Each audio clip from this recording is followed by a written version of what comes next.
Olá amigos, meu nome é Everton Henrique Gonçalves Cardoso, sou professor de Geografia e vamos dar continuidade à nossa videoaula relativa aos aspectos físicos do Brasil.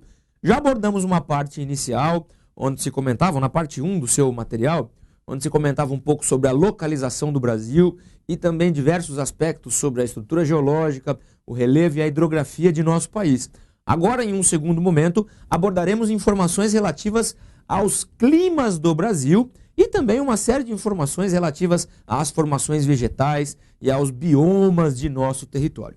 Começando a nossa videoaula, abordaremos primeiramente temas relativos aos climas do nosso país, os climas do Brasil. E aí já é importante eu trabalhar com vocês que existem inúmeras classificações climáticas relativas ao nosso território.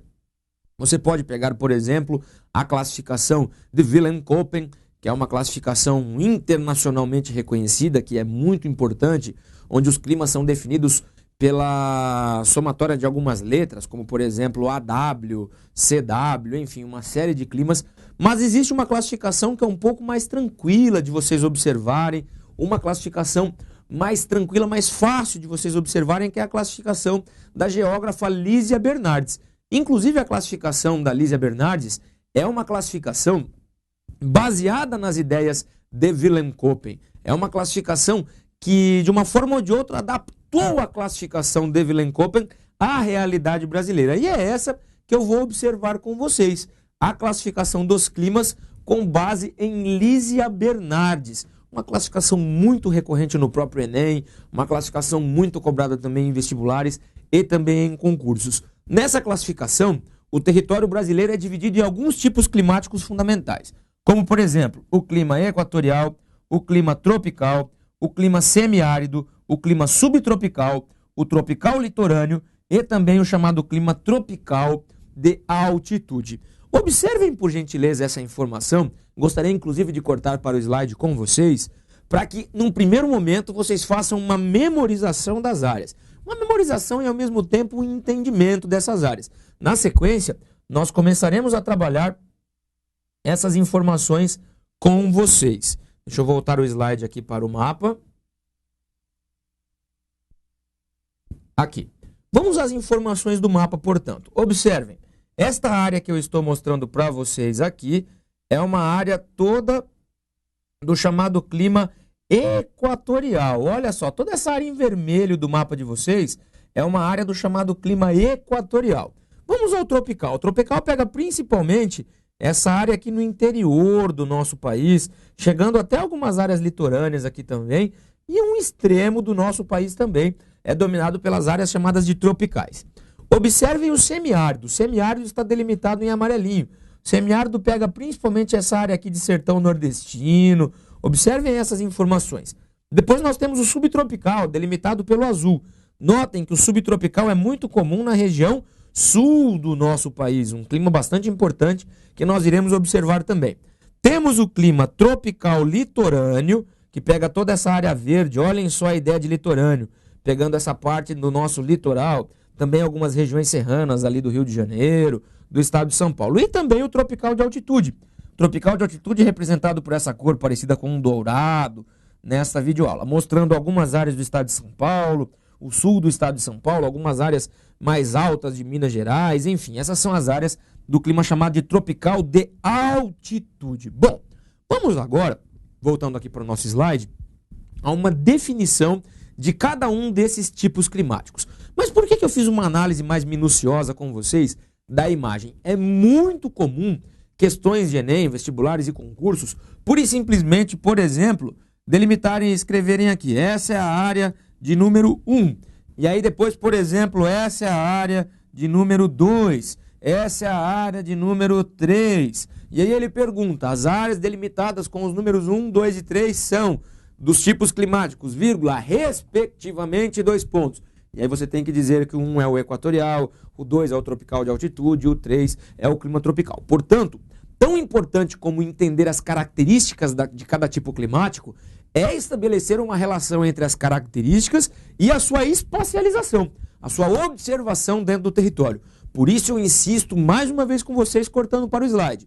Antes de trabalharmos as informações de cada clima, notem as áreas em vermelho representando a faixa, né, o grande clima equatorial, as áreas em laranja representando o clima tropical, as áreas em amarelo aqui no sertão nordestino representando o clima semiárido, o azul dominando o sul do Brasil quase como um todo e uma pequena parte do sudeste representando o subtropical, o verde marcando as áreas de tropical litorâneo e esse dourado representando os espaços do tropical de altitude. Muito bem, feita essa memorização e ao mesmo tempo primeira caracterização, vamos a cada uma das principais características. Eu gostaria de cortar para o slide com vocês. Qual é a primeira característica? Bom, vamos trabalhar o clima equatorial. Quais são as informações fundamentais que vocês têm que entender do clima equatorial? Médias térmicas e pluviométricas elevadas. Professor, não entendi essas duas palavras. Médias térmicas e pluviométricas elevadas. Médias térmicas se referem ao elemento temperatura. Pluviométricas se referem ao elemento precipitação. Como estão acompanhadas da palavra elevadas no plural, isso significa que nós temos altas temperaturas e muita chuva. São duas características básicas do clima equatorial. É um clima quente e chuvoso. Guardem essa informação. Se precisar guardar só essas duas, guardem essas duas. Climas equatoriais são típicos de áreas que apresentam temperaturas elevadas e também chuvas abundantes. Vamos voltar aqui para o nosso slide. Bem distribuídas ao longo do ano, como por exemplo na região da Amazônia. Vamos voltar aqui à nossa discussão. Características básicas então do clima equatorial. Ele é um clima bastante chuvoso ao longo de todo o ano. Tem uma estação que não chega a ser seca, mas ela diminui um pouco a quantidade de precipitação, que é a primavera. E com temperaturas bastante elevadas ao longo de todo o ano. Típica de áreas equatoriais, onde a incidência dos raios solares é muito grande. E a floresta amazônica, muito úmida por sinal, somados a esse sol que bate intensamente, gera um ciclo de formação de chuvas que acaba gerando uma grande umidade, uma grande precipitação ao longo de todo o ano. Chuvas próximas aí a 3.000 milímetros anuais. Vamos voltar para o nosso slide para observar agora as características do clima chamado de tropical. Esse é um clima que, inclusive, chamam ele de tropical típico. O Brasil é um país tropical, a musiquinha até dizia, moro num país tropical, abençoado por Deus e bonito por natureza. Quer dizer, o que seria esse clima tropical? Olhem só, chuvas de verão e estiagem no inverno. É o clima da região centro-oeste, por exemplo, parte do nordeste e também o chamado norte ocidental. Vamos voltar aqui para a discussão com vocês. Qual é a característica básica do clima tropical? Guardem essa informação. Duas estações bem definidas. O verão é chuvoso e o inverno é seco. Essa é a característica. O que diferencia o tropical não é exatamente a temperatura, mas principalmente o comportamento das chuvas. Um verão mais chuvoso e um inverno mais seco. Exemplos básicos: interior do Mato Grosso do Sul, interior do Mato Grosso, interior do estado de Goiás, o próprio Distrito Federal, deixam muito claro a existência dessas duas estações muito bem definidas. Por exemplo, quando você tem outubro, novembro, dezembro, janeiro, fevereiro, março, é um período de uma quantidade de chuvas muito mais significativas. Quando você entra abril, maio, junho, julho, agosto, até mesmo parte de setembro, você tem a quantidade de chuvas muito mais diminuída ao longo dessa grande estação que nós chamamos de inverno e muito mais abundante nessa grande estação que nós chamamos de verão. Observem isso então. Verão chuvoso, inverno mais seco, características típicas de um clima tropical. Nesse slide ainda, voltando aqui com vocês, nós temos o clima semiárido. Chuvas escassas e mal distribuídas ao longo do ano. É o clima do polígono das secas, ou também conhecido como sertão do Nordeste. Voltando aqui à nossa discussão, qual é a característica básica do clima semiárido? Temperaturas altas, à noite inclusive pode até esfriar um pouquinho, coisa típica de ambientes que tem pouca umidade do ar. Mas qual que é a característica básica? Chuvas escassas e mal distribuídas. A média pluviométrica do sertão nordestino gira em torno de 500, 600 milímetros, com variações para mais e para menos, obviamente. Quando acontecem essas chuvas? A tendência dessas chuvas é acontecerem ali principalmente entre março, abril, maio e junho, mas não necessariamente seguem essa regra, tanto que o próprio nome diz, chuvas escassas e mal distribuídas.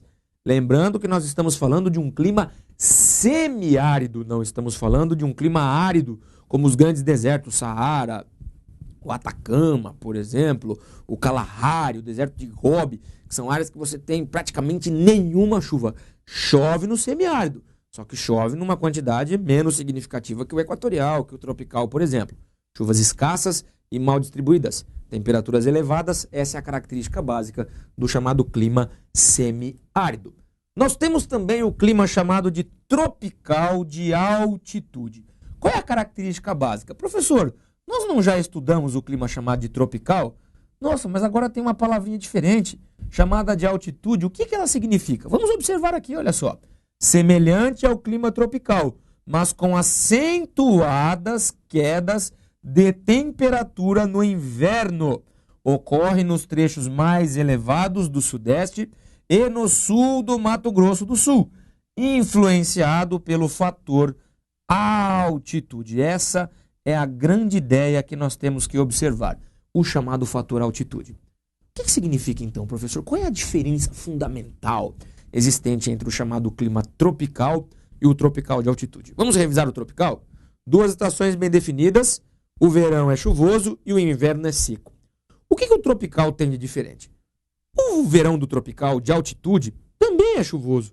O inverno também é mais seco. Só que a diferença é que pelo fator altitude, ou seja, as áreas do clima tropical de altitude possuem uma altitude mais elevada, estou falando aí de áreas na casa dos 800, 900, 1.000, 1.200 metros de altitude, elas acabam tendo um verão mais frio do que as áreas tipicamente tropicais, devido ao fator altitude. E aí eu tenho certeza que você vai lembrar da sua aula, do seu professor de geografia, que já deve ter repetido exaustivamente para você, quanto maior a altitude, menor tende a ser a temperatura. E isso acaba sendo determinante para que os invernos nessas regiões sejam mais amenos, inclusive algumas áreas apresentando situações de geadas, enfim, a temperatura cai no inverno. Como que nós poderíamos caracterizar então o clima tropical de altitude? Verões quentes e chuvosos, os invernos mais secos e com uma maior diminuição de temperatura devido à grande influência de um fator chamado de altitude. Lembrando mais uma vez, quanto maior a altitude, menor tende a ser a temperatura. E nós temos também o chamado clima subtropical. Qual é a característica básica desse clima denominado de subtropical? Vamos observar. Clima do sul do país apresenta médias térmicas menores de 20 graus devido à influência da massa polar atlântica, chamada MPA. A chuva é bem distribuída ao longo do ano, sem uma grande seca definida. Vamos definir basicamente o clima subtropical com vocês. O clima subtropical, lembre de Rio Grande do Sul, Santa Catarina, boa parte do estado do Paraná. Clima subtropical.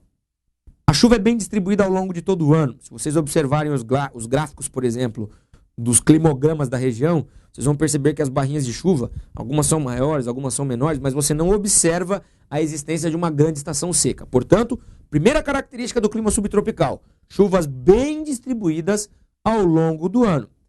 O verão é quente e o inverno é frio. Frio para padrões brasileiros, obviamente, né? O que significa esse frio para padrões brasileiros? Se você observar algumas cidades como São Joaquim, algumas áreas ali das Serras Gaúchas, você tem inclusive eventos de neve no inverno. As geadas são mais constantes. É muito comum você observar temperaturas inclusive perto de zero, abaixo de zero um pouquinho.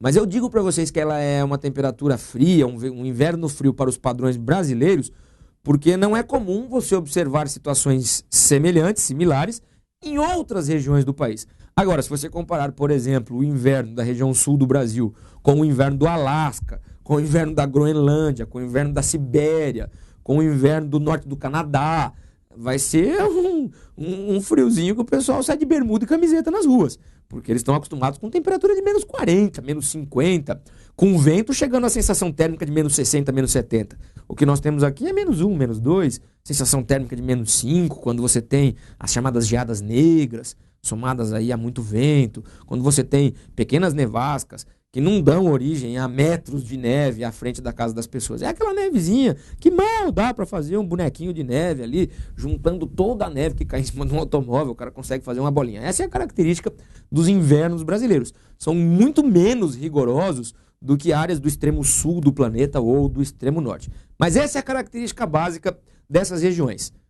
Chuvas bem distribuídas ao longo de todo o ano, os verões quentes e com uma sensível queda de temperatura durante o período do inverno. E existe um outro clima que eu nem coloquei aqui no slide para vocês, que é o chamado clima tropical litorâneo. Nós observamos lá na figura. Qual é a característica básica do tropical litorâneo? Ele também vai ter uma temperatura muito mais elevada no verão, tem uma diminuição de temperatura no inverno, contudo ele vai ter uma umidade um pouco maior. Devido ao quê? Devido ao fator maritimidade. A proximidade com o oceano, com o mar, né, no caso, faz com que muito mais umidade adentre o continente, provocando mais chuvas, inclusive, nessas áreas. Então você não vai ter aquela seca bem definida, típica do clima tropical. Então notem que nós temos 3 tipos tropicais conforme Elisa Bernardes. O tropical típico, verão quente e úmido e o inverno seco. O tropical de altitude, em que você diminui a temperatura no inverno devido ao fator altitude. E o tropical litorâneo, em que você aumenta a umidade em razão do fenômeno, do fator maritimidade. Além disso, o subtropical, chuvas bem distribuídas, verão quente e inverno mais frio. E também o equatorial, onde as chuvas são abundantes ao longo de todo o ano e as temperaturas são muito elevadas. Além da nossa área que sofre com secas mais intensas, que é o semiárido. As temperaturas mais altas, com chuvas escassas e mal distribuídas pelo território. Essas são as características gerais dos tipos climáticos brasileiros. Eu trago para vocês agora as massas de ar que atuam em nosso território. Antes de nós observarmos as imagens, eu gostaria de definir adequadamente com vocês o que é uma massa de ar. Podemos definir massas de ar como uma grande quantidade de ar, com temperatura e pressão relativamente homogêneas e que levam por onde passam as características do seu local de origem. Portanto, você imagine uma grande área da atmosfera que acaba sendo influenciada por seu local de origem. Se esse lugar é quente, a massa tende a ser quente. Se esse lugar é frio, a massa tende a ser fria. Se esse lugar é úmido, a massa tende a ser úmida. Se esse lugar é seco, a massa tende a ser seca. Por exemplo, a região do Chaco boliviano, no centro da América do Sul, é uma área quente e seca. A massa formada naquele ambiente, naturalmente, vai ser uma grande quantidade de ar atmosférico quente e seco. A região central amazônica é uma área quente e úmida.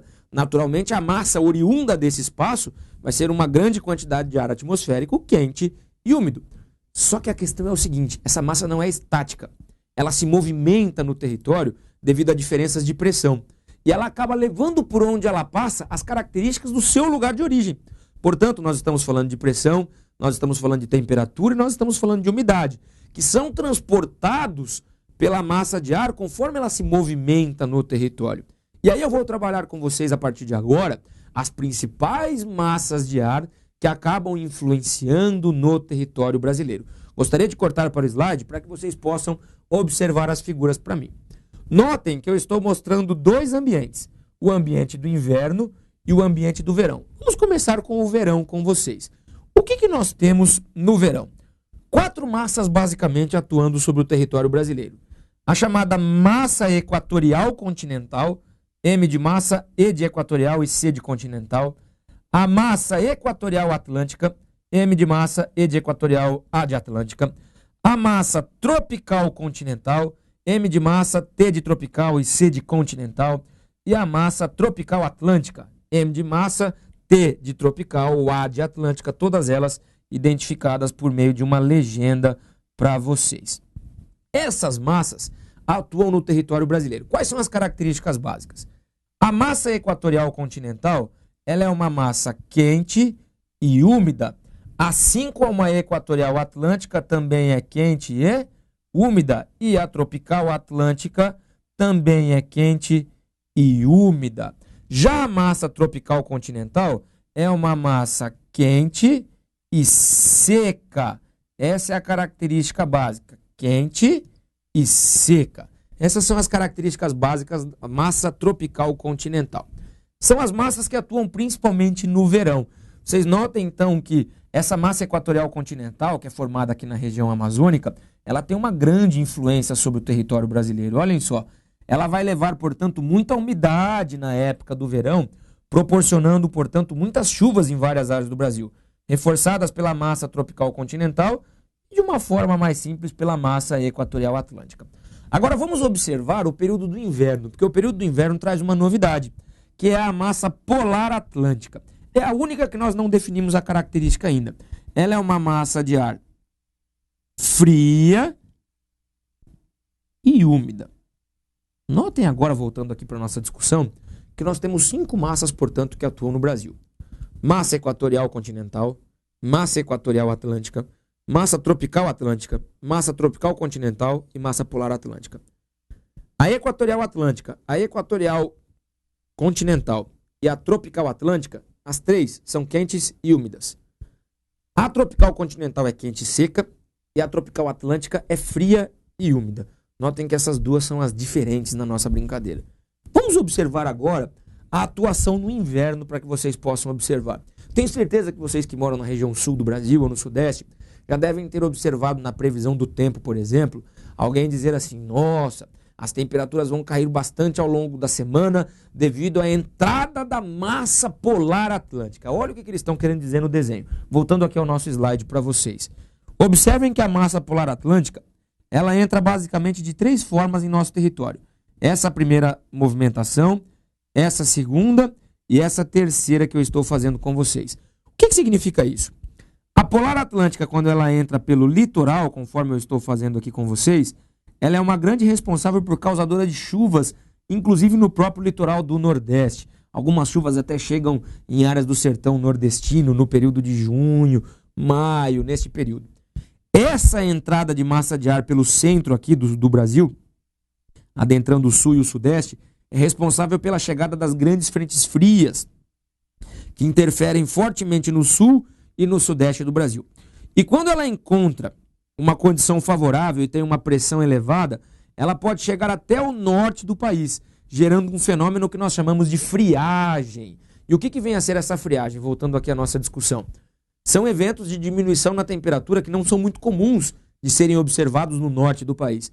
Então, quando a temperatura chega lá na casa dos seus 17, 18 graus, um acreano, uma pessoa que mora no norte do Mato Grosso, uma pessoa que mora no sul da região do estado do Amazonas, no Pará, elas já sentem um frio muito forte, porque isso é uma temperatura muito atípica para aquelas localidades. Esse é o fenômeno da friagem observados pela ação da massa polar atlântica. E notem que ela vai ser uma massa que ganha muita força devido ao recuo da massa tropical continental. A massa tropical continental no verão, ela acaba dominando esses espaços. Daí, muitas vezes, você tem aquele calor mais intenso, a dificuldade de entrada de frentes frias que diminuirão a temperatura. Somados, obviamente, também a questão das estações do ano, né? No verão, o Brasil tem uma maior incidência de raios solares. No inverno, essa incidência vai ser um pouco menor, devido ao eixo da própria Terra distanciar o Brasil de uma maior incidência de radiação solar, fazendo com que as temperaturas, sobretudo no centro-sul do país, acabem sendo diminuídas. Essas, portanto, são as massas de ar que atuam no território brasileiro. Agora, inegavelmente, no seu concurso, meu amigo, pode ser sim que o vestibular, o Enem, ou o seu concurso público, pergunte, por exemplo, a característica do tropical de altitude, as características da massa equatorial atlântica, mas, inegavelmente, as questões hoje, em sua grande maioria, gostam de observar essa dinâmica climática associada à ação humana, associada aos impactos ambientais, associado às mudanças climáticas, de que maneira que a sociedade interage com essas características climáticas e qual é o reflexo dessa interação. E é por isso que a partir de agora vou começar a trabalhar com vocês alguns impactos ambientais, já estabelecendo, portanto, uma relação holística, uma relação integrada entre esses fatores naturais e a ação da sociedade. E o que dá toda essa mistura? É isso que eu vou observar com vocês a partir de agora. Por isso que eu fiz esse primeiro slide mostrando um pouco da ação humana. E notem que eu já tenho uma visão tanto quanto pessimista dessa atuação humana. A presença de chaminés com muita fumaça, provocando mudanças na composição da nossa atmosfera e, obviamente, gerando as tão temidas mudanças climáticas. E é isso que eu vou trabalhar com vocês a partir de agora. As mudanças climáticas e alguns reflexos que elas possuem tanto no mundo, mas principalmente com enfoque à realidade brasileira.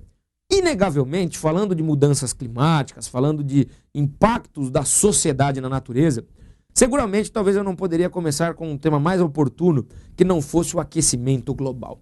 O que é o aquecimento global? Primeira coisa que eu gostaria de trabalhar com vocês, vou chegar bem pertinho de vocês aqui porque esse é um assunto extremamente importante. Quando nós falamos de aquecimento global, é importantíssimo fazermos uma desambiguação entre a ideia de aquecimento global e a ideia de efeito estufa. Muitas vezes se faz um uso único para esses dois conceitos, quando na verdade eles representam dois processos muito diferentes. Vamos pensar a seguinte situação. Quando eu falo de efeito estufa, fenômeno natural do planeta, realizado pela atmosfera, essencial para manter a vida como nós conhecemos atualmente. Por quê? O efeito estufa, que é essa dinâmica proporcionada pela existência dessa camada gasosa que protege o planeta, chamada de atmosfera, permite, por exemplo, que as temperaturas não sejam extremamente baixas durante a noite e extremamente altas durante o dia, garantindo um certo equilíbrio térmico que vai permitir, então, que o planeta abrigue e reja a vida em diferentes formas como elas existem atualmente. Aquecimento global é o efeito estufa potencializado. Ou seja, quando nós potencializamos a capacidade da atmosfera em reter gases ou mudamos a composição dessa atmosfera, você tende a ter elevações nas médias de temperatura. E isso acaba potencializando o chamado efeito estufa e gerando as chamadas mudanças climáticas, entre elas o aquecimento global, ou seja, a média de temperatura do planeta ficando mais quente. Tem um dado super atual para você usar no seu concurso, por exemplo. Segundo o Observatório de Mauna Loa, lá no Havaí, nós tivemos o mês de agosto e mês de setembro, ambos, os mais quentes de toda a história observada. Se não me falha a memória, os dados, eles datam desde 1880. Eu estou falando para vocês, portanto, 1880, 1980 para 2014, mais de 130 anos, 140 anos de observação. 130, 140 anos de observação. O mês de agosto mais quente, o mês de setembro mais quente de toda a história. E somados a algumas outras médias de 2014, 2014 tende a ser o ano mais quente de toda a história. Quando você faz um paralelo com isso, você percebe que historicamente também nós batemos o recorde na concentração de carbono na atmosfera, superando as 400 partes por milhão. Começa a existir então uma relação muito grande entre o aumento da concentração de carbono e, paralelo a isso, o aumento das temperaturas no planeta. Portanto, o aquecimento global não é efeito estufa. Efeito estufa potencializado é o aquecimento global, gerado pela emissão de uma série de coisas que nós iremos abordar com vocês a partir de agora. Vamos cortar para o slide aqui, para que nós possamos observar quais são algumas das principais causas desse chamado aquecimento global. O aquecimento global, portanto, é o quê? É o aumento na emissão de gases que acabam por potencializar o chamado efeito estufa natural da Terra. Que gases são esses? O ozônio, o dióxido de carbono, o metano, os óxidos nitrosos, os monóxidos de carbono, entre outros gases que acabam por potencializar o efeito estufa natural do planeta Terra. Legal, professor. Entendi alguns gases, dei até uma pausa na minha videoaula para que eu pudesse memorizar, anotar alguns desses gases. Mas esses gases vêm de onde? Quais são as fontes desses gases? O que a ação humana tem a ver com essa história? Esses gases não poderiam ser emitidos, por exemplo, por um vulcão?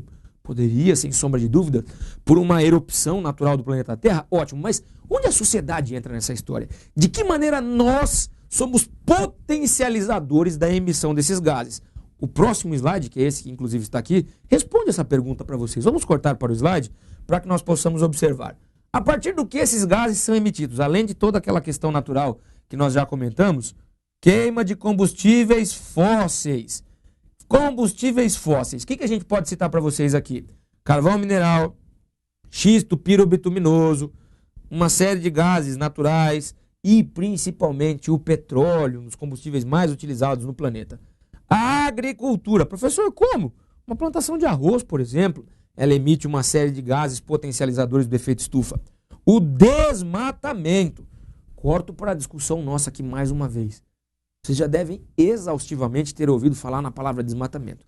Mas como o raio do desmatamento contribui para o aquecimento global? Pense o seguinte, Plantinhas, árvores, pequeno, médio, grande porte, são compostas basicamente do quê? De carbono, certo? As estruturas básicas são compostas de carbono. Esse carboninho está guardado lá na árvore, né? Está sequestradinho naquela árvore. Quando você desmata esta área ou faz uma queimada, que eu gostaria de complementar com vocês também, você faz o quê? Você faz com que esse carbono que está dando origem a essas formas de vida, numa queimada ou no processo de apodrecimento, se unam ao oxigênio e deem origem ao CO2, o dióxido de carbono. Daí, quando nós destruímos a vegetação do planeta ou fazemos queimadas, nós aumentamos a concentração de CO2 na atmosfera. Porque qualquer processo de decomposição de matéria orgânica ou a queima, né, acelerada desse material faz a união entre o carboninho que estava ali e o oxigênio da atmosfera, dando origem a uma maior concentração de CO2 no nosso ambiente. E a pecuária também. A pecuária é uma atividade muito importante e grande geradora de impactos ambientais. Para vocês terem uma ideia, existem alguns estudos que dizem que um porco grande, produz uma quantidade de esgoto equivalente a 10 seres humanos por dia. Vocês imaginem uma granja que possua 100 mil porcos. Ela vai gerar uma quantidade de esgoto equivalente a aproximadamente uma cidade do tamanho de Campinas, no interior de São Paulo. Para vocês terem uma ideia como essas atividades são extremamente poluidoras. O próprio sistema da vaca, ela rumina, ela solta os punzinhos dela também, faz bastante cocô, tudo isso emite uma série de gases que são potencializadores do efeito estufa. Portanto, o processo de defecação dos animais acaba sendo um grande contribuinte para toda essa situação. Esse gráfico aqui eu gostaria de cortar para o slide com vocês. Ele mostra o aumento da concentração de carbono em partes por milhão, observados lá no Observatório de Mauna Loa, no Havaí. Vocês percebam aqui na década de 60, a concentração de carbono estava na casa de 310 a 320 partes por milhão, chegando aqui próximo a 2014, superando a marca de 400 partes por milhão. Notem que isso é extremamente complicado de ser observado. A primeira vez na história, com dados observados e delimitados, que nós temos a concentração de carbono ultrapassando as 400 partes por milhão. E isso tudo associado a um aumento sensível nas médias de temperatura do nosso planeta, deixando evidente a relação entre essa poluição toda atmosférica que é realizada pelas atividades humanas e o aumento das médias de temperatura do planeta.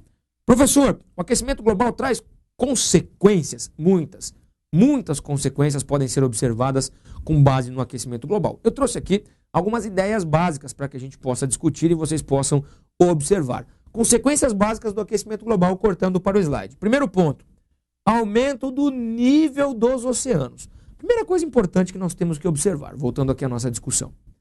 O que acontece, professor? Muito simples. Aumenta a temperatura do planeta. Você tem áreas que eram mais geladas, a água observada no estado sólido, sendo transformada em água no estado líquido. A água no estado líquido cai em áreas de embaciamento que tendem, por meio da drenagem exorreica, a chegarem aos oceanos. Você aumenta o volume dos oceanos. Sem contar que o próprio aumento da temperatura do planeta expande a água pela ideia básica do coeficiente de dilatação volumétrica. Isso faz então com que os oceanos acabem aumentando em determinadas partes do planeta. Lembrando que a gravidade também auxilia que algumas áreas estejam mais altas, outras estejam mais baixas, inclusive com a movimentação das próprias marés. Voltando aqui para o nosso slide, crescimento e surgimento de novos desertos. Voltando aqui, à medida que você tem aumentos na temperatura do planeta, você vai fazer com que determinadas áreas acabem elevando a sua temperatura e isso vai interferir diretamente na biodiversidade desses ambientes. Ou seja, algumas áreas que eram florestas equatoriais podem dar origem a ambientes parecidos com savanas, posteriormente ambientes parecidos com estepes e posteriormente ambientes parecidos com formações desérticas. É uma evolução que pode acontecer em determinados espaços à medida que você tem uma elevação da temperatura e o avanço de processos de desmatamento, usos inadequados do solo, ausência de medidas conservacionistas, enfim, N situações que se combinam dentro desta realidade. Eventos climáticos extremos. O que significa dizer isso? Você pode ter uma grande onda de frio, você pode ter uma grande onda de calor, você pode ter muita chuva concentrada num determinado período, depois uma estiagem muito longa. Quer dizer, você tem uma tendência a tornar os eventos climáticos mais extremos, para mais ou para menos. Essa é uma característica muito comum do aquecimento global. Por exemplo, existe uma ideia que o sudeste do Brasil, com o aquecimento global, acabe tendendo a ter mais chuva, mas vai ser uma chuva bem distribuída, que molha a terra? Não, você tem a ideia de um evento climático extremo, aquelas enchentes gigantes no verão, que acabam alagando várias áreas, aumentando os problemas ligados às áreas de risco, com desmoronamentos, enfim, alagamentos de pessoas que moram às margens dos rios, uma série de problemas com esses eventos climáticos que acabam sendo potencializados e extremizados, tornando-se mais extremos à medida que esse aquecimento global acaba evoluindo. E, como nós já comentamos, a redução da biodiversidade. Nós temos a formação de diversos ecossistemas no nosso planeta e vidas, naturalmente, que dependem desses ecossistemas. Com base nas próprias teorias evolucionistas, será que essas formas de vida suportam aumentos sensíveis na temperatura do planeta, que mudam o ciclo hidrológico, que mudam o ciclo do carbono, que mudam o ciclo do nitrogênio, que mudam o ciclo do oxigênio, que mudam migrações de animais, por exemplo, que mudam os ciclos reprodutivos de plantas? Será que essas formas de vida suportam essas mudanças climáticas? Daí, trabalharmos com hipóteses de reduções na biodiversidade, ou seja, muitas formas de vida não suportando essas alterações ambientais, tendendo a desaparecer do mapa. Obviamente acelerados pela ação humana, que quando desmatam uma determinada área, destroem habitats, destroem espécies vegetais, enfim, contribuem para a aceleração dessa redução da biodiversidade. Falando ainda na ideia de aquecimento global e na ideia da sociedade potencializando esse aquecimento global em determinadas localidades, por determinadas atitudes, eu vou comentar com vocês agora um conceito que é muito comum em concursos, em vestibulares e no próprio Enem, que é a ideia de ilhas de calor. Eu tenho, por exemplo, um grande amigo meu, o Fabrício, se ele estiver inclusive assistindo essa videoaula, um grande abraço ao meu amigo Fabrício Arrude, lá da cidade de Araraquara, foi um companheiro meu de república na época da faculdade, quando nós fizemos geografia na Unesp de Presidente Prudente, e ele fez um trabalho de pesquisa muito bacana sobre a ideia das ilhas de calor. E ele estudou o município de Araraquara, a cidade de Araraquara mais precisamente. Ele fez medições na época, isso 2004, 2005, 2006, em que o centro de Araraquara chegava a apresentar temperaturas 5, 6 graus superiores à temperatura da periferia da cidade de Araraquara. E aí, qual é a diferença básica entre uma área mais central da cidade e uma área mais periférica? A área central vai apresentar um fluxo maior de veículos, vai apresentar uma concentração maior de algumas atividades urbano-industriais, vai apresentar mais concreto, mais ferro, mais aço, mais cimento, mais edificações, tende a ter menos árvores do que algumas áreas da periferia, mais próximas à zona rural, com maior presença de vegetação. O que eu estou querendo dizer com tudo isso? Um grande abraço, meu amigo Fabrício. Eu estou querendo dizer para vocês a ideia da formação de uma ilha de calor.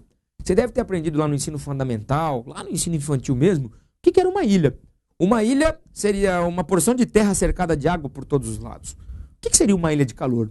Faz-se uma analogia ao conceito. Uma área mais quente, cercada por áreas mais frias no seu entorno. Essa é a ideia básica de uma ilha de calor. Portanto, os grandes centros urbanos, devido à sua concentração de queima de combustíveis, de materiais impermeabilizantes do solo, concreto, ferro em geral, aço em geral, ausência de vegetação, tudo isso colabora para a maior absorção de calor, tornando esses ambientes muito mais quentes do que espaços mais arborizados, do que espaços mais permeáveis, enfim. Isso vai dar origem às chamadas ilhas de calor. E agora eu gostaria de cortar para o slide para que nós observemos um resumo de tudo isso que eu já expliquei para vocês. A ilha de calor nada mais é do que uma diferença de temperatura entre as regiões densamente urbanizadas e aquelas com maior presença de vegetação. Notem que aqui eu coloquei uma área central da cidade de São Paulo e aqui, por exemplo, uma área que você poderia observar na própria cidade de São Paulo como um espaço, esse não é, mas ele poderia simbolizar a área da Serra da Cantareira, por exemplo. Será que as temperaturas seriam idênticas nessas duas localidades? Naturalmente não. A presença da vegetação, a presença de uma maior umidade naquele ambiente, mas principalmente o uso e ocupação do solo vão dar origem a ambientes que acabam reagindo de maneira diferente com a radiação solar, fazendo com que esses ambientes acabem sendo muito mais quentes, sobretudo nos períodos mais quentes do dia. Ilha de calor, guardem essa ideia. O Enem adora essa pergunta, vestibulares adoram essa pergunta, concursos adoram essa pergunta.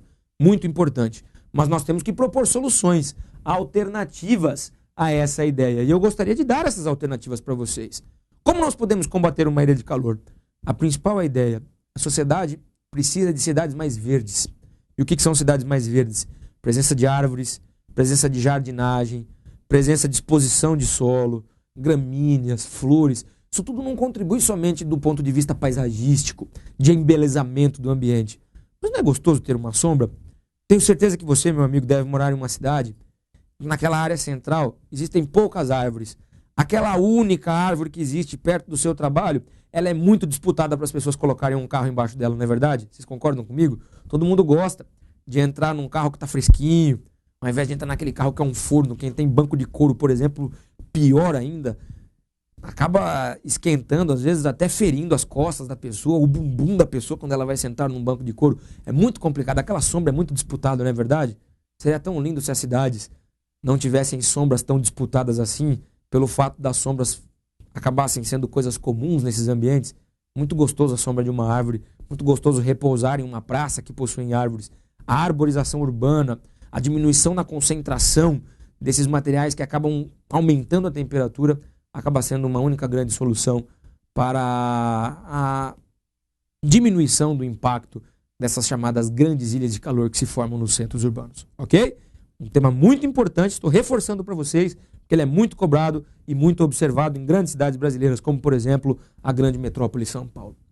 Um outro aspecto muito importante, muito cobrado nos vestibulares, no Enem e também em concursos, é o conceito de inversão térmica. O que vem a ser inversão térmica? Inversão térmica é um fenômeno natural, observado em várias localidades do planeta. Agora, onde que ela passa a ser um problema? Vamos tentar entender um pouco dessa inversão térmica. Eu gostaria de cortar aqui para o slide, para que nós possamos observar duas situações básicas. Vamos observar o fluxo normal. Qual que é a ideia básica? Durante o dia, amanheceu. Tá aquele friozinho pela manhã, nas primeiras horas da manhã, o sol se torna mais intenso, ele aquece o ambiente, os prédios, as ruas. Esse ambiente aquece o ar que está próximo a ele, o ar se torna mais quente. Quando ele se torna mais quente, ele se torna mais leve e sobe. Quando ele sobe, vocês podem perceber todas essas bolinhas que estão apresentadas aqui na imagem para vocês, elas representam poluentes. Esses poluentes, eles acabam sendo dispersados à medida que o ar quente sobe, dispersando esses poluentes que estavam próximos à superfície. Voltando aqui à nossa discussão, percebam, portanto, que ele é um fenômeno natural. Agora, qual é o problema da inversão térmica? O que ela traz de problemas? Vamos voltar para o slide para observar a segunda figura com vocês. Situação de inversão térmica. Vocês podem perceber que até pelo próprio degradê de cores, eu estou falando de um dia mais frio. Um dia em que esse sol vai demorar mais para interferir nesse ambiente. Muitas vezes um dia em que está nublado, aquela tendência de frio. O que vai acontecer? Essa superfície demora mais para aquecer. Demorando mais para aquecer, ela vai demorar para transformar esse ar frio em um ar quente. Esse ar frio vai acabar ficando mais horas próximos a essa superfície. E aí o que vai acontecer? Esse ar não dispersa, porque você tem um ar com uma temperatura mais elevada sobre ele. Esse ar, portanto, fica concentrado. Qual é o problema, voltando aqui à nossa discussão, desse ar concentrado? Esse ar mais frio, ele dificulta a dispersão de poluentes. Aí você imagine uma cidade industrial muito forte, com uma enorme emissão de gases potencializadores do efeito estufa, potencializadores da poluição atmosférica. Me veio um exemplo na cabeça agora que é muito interessante para você usar numa redação dissertativa, por exemplo.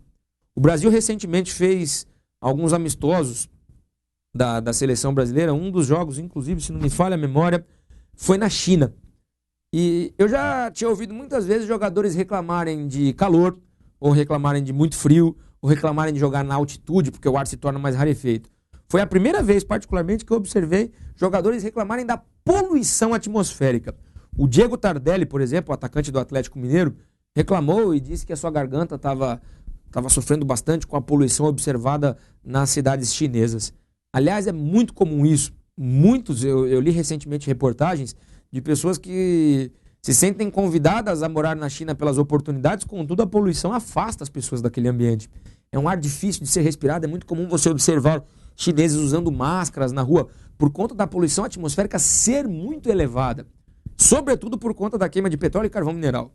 Agora você imagine essa poluição se concentrando próximo à superfície devido a esse fenômeno de inversão térmica. A situação acaba sendo catastrófica para vários ambientes e para várias pessoas que vivem nesses ambientes.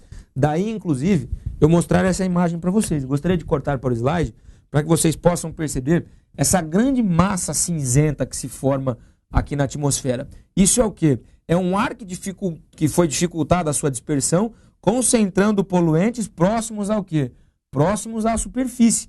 E esse ar vai ser inalado, vai ser respirado pelas pessoas. E, naturalmente, isso traz muitos problemas. Problemas principalmente de ordem respiratória. As bronquites, as asmas, as rinites, as sinusites, enfim, as faringites e todas as ites possíveis e imagináveis. Que sobrecarregam geralmente o quê?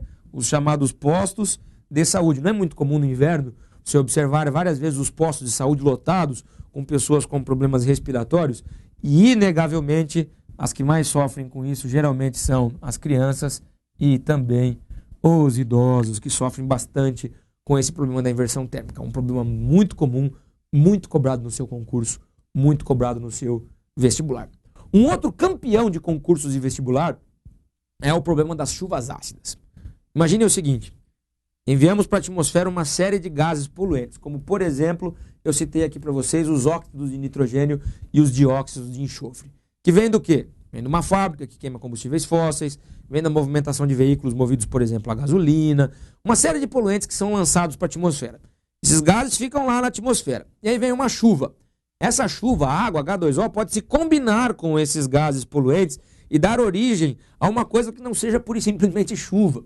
Acaba sendo uma chuva ácida, ou seja, uma chuva com pH reduzido, com um potencial de acidez muito maior.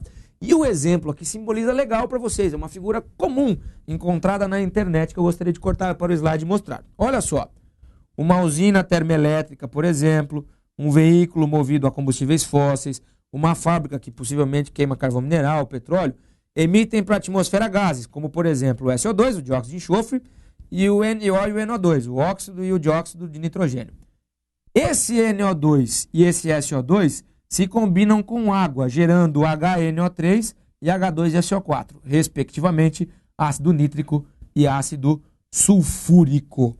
Isso faz com que o pH, o potencial hidrogeniônico da água, fique menor. Ele acaba ficando menor, fazendo então com que a chuva acabe sendo uma chuva ácida. Voltando aqui à nossa discussão, o que isso pode fazer? Pode fazer com que você tenha alguns prejuízos na agricultura, dificuldade de tratamento da água, a longo prazo, corrosão de monumentos, grades, portões, janelas, muito comum em ambientes industriais em que o pH da água da chuva acaba sendo diminuído em razão da emissão desses poluentes que se combinam com a água da chuva e caem sobre a forma de chuva ácida.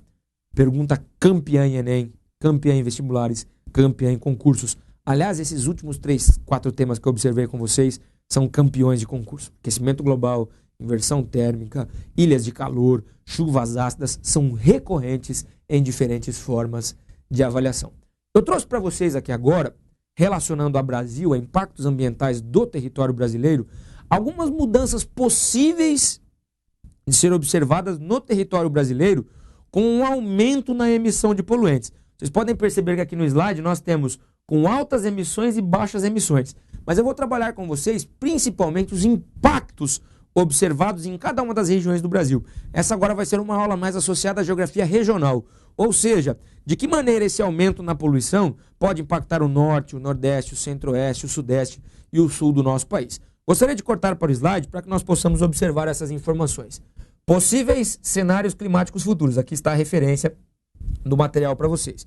Vamos observar a região com altas emissões e baixas emissões e principalmente os possíveis impactos.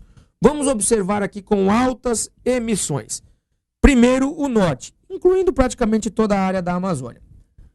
4 a 8 graus mais quente, com redução de 15 a 20% do volume de chuvas, atrasos na estação chuvosa, possíveis aumentos na frequência, sem o trema aqui, saiu um tremazinho errado, dos extremos de chuva no oeste da Amazônia. Traduzindo, o que eles estão dizendo para vocês? Um ambiente mais quente com menos chuva. O que isso pode impactar? Impacta a biodiversidade, o risco da floresta ser substituída por outro tipo de vegetação, por exemplo, um cerrado, abaixar os níveis dos rios amazônicos, podendo afetar os sistemas de transporte, aumenta o risco de incêndios florestais devido ao ar ser mais seco e quente, impactos no transporte de umidade atmosférica para as regiões sul e sudeste. Lembram daquela aula da massa de ar? A massa de ar equatorial continental interfere no Brasil inteiro. Uma Amazônia mais seca, você pode trazer consequências, por exemplo, para a agricultura e para a geração de energia hidrelétrica em outras regiões do país. Então, qual que é o primeiro cenário? Um norte com essa mudança climática mais quente e mais seco, com todos esses impactos podendo ser observados. Vamos agora para o Nordeste. O que acontece em um Nordeste influenciado por todas essas mudanças? 2 a 4 graus mais quente, 15 a 20% mais seco, diminuindo o nível dos açudes. O que isso pode provocar? Aumento das secas, especialmente no semiárido, impactos na agricultura de subsistência e na saúde das pessoas, perdas de biodiversidade da caatinga, é um bioma que nós vamos estudar daqui a pouco, grande risco de desertificação, migração de pessoas para outras regiões, ou seja, os chamados refugiados do clima. Chuvas intensas podem aumentar deslizamentos, podendo afetar populações que moram em morros desmatados, enchentes urbanas mais intensas, isso principalmente naquela área de litoral. O litoral, onde as chuvas são mais intensas, pode ser potencializado. No sertão, você potencializa a seca. Observem aqui na nossa discussão, então, para o norte do Brasil, ambientes mais quentes e mais secos. No Nordeste, igualmente, ambientes mais quentes e ainda mais secos. Imagine o sertão nordestino mais seco do que ele já é. É uma situação ambientalmente e socialmente muito impactante. Isso é importante vocês estabelecerem a relação entre o social e o ambiental, que também está margeado por questões econômicas, enfim, diferentes situações relacionadas. Vamos para a próxima região, cortando aqui para o slide. Vamos agora para o Sudeste. O que pode acontecer no Sudeste? 3 a 6 graus mais quente, eventos extremos de chuva e seca e temperaturas mais frequentes e intensas. Impactos na agricultura, na biodiversidade, na saúde da população, na geração de energia. Lembramos lá daqueles açudes mais vazios, provocando impactos inclusive no preço da energia. Eventos de extremos de chuvas mais intensos aumentam o risco de deslizamentos, podendo afetar as populações que moram em morros desmatados, enchentes urbanas também sendo mais intensas. O que nós queremos dizer então com o Sudeste? Nós não falamos em uma diminuição de chuva, pelo contrário, pode até aumentar a chuva, contudo em eventos extremos. O que é fato é aumento da temperatura da ordem aí de 2 graus nos cenários mais otimistas, até 6 graus a mais nos cenários mais pessimistas. Vamos agora para uma próxima região, o Centro-Oeste. Cortando aqui para o slide. Centro-Oeste. 3 a 6 graus mais quente. Risco de veranicos mais intensos. São aqueles períodos de verão em que você tem uma diminuição na estiagem e temperaturas elevadas. Isso provoca redução de biodiversidade, por exemplo, no Pantanal e no Cerrado, grande impacto na agricultura e na geração de energia hidrelétrica. Por que isso? O Centro-Oeste, voltando aqui à nossa discussão, é uma área de grandes nascentes dos principais rios brasileiros. Você tendo menos chuva naquela região, você acaba influenciando diretamente no abastecimento desses rios. E outra, o agronegócio é muito forte no Centro-Oeste do Brasil. Será que essas mudanças climáticas não podem inviabilizar algumas áreas? Sem contar os prejuízos ao Pantanal, ao Cerrado, que são biomas típicos desse ambiente. Impactos muito significativos também no Centro-Oeste. Voltando aqui para o nosso slide. A última região a ser observada, a região sul. 2 a 4 graus mais quente, aumentando as chuvas de 5 a 10%. Aumento no volume das chuvas e na forma dos eventos intensos de chuva. Alta evaporação devido ao calor, podendo afetar o balanço hídrico. Extremos de temperatura mais intensos, causando um inverno mais quente, com poucos eventos intensos de geadas. Isso gera o quê?